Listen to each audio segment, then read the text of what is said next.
Асқазанымыз ас қорыту үшін қанша уақыт жұмсайды? 5-6 сағат. Ал біз не істейміз? Ұйықтар алдында қуырдақ, онымен бірге салат, нан міндетті түрде. Тамақ іш болғаннан кейін біз жарты шайнек шай ішеміз. Шаймен біз тәтті жеген жақсы көреміз. Витамин болсын деп холодильниктегі алманы жейміз. Асты қорыту үшін кола ішетін азаматтар да бар.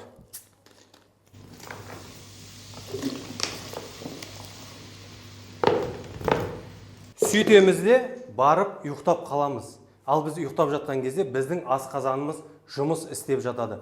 Таңертең тұрған кезде мыжылып, ұйқымыз қанбай, көзіміз ісіп кеткен, жұмысқа бара жатқан кезде біз энергетик ішеміз. Ал енді мынау біздің асқазанымыздың қазіргі жағдайы.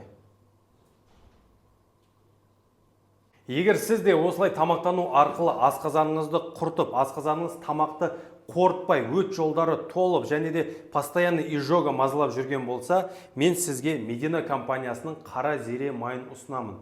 Көптеген адамдар қолданып нәтижесін көріп жатыр.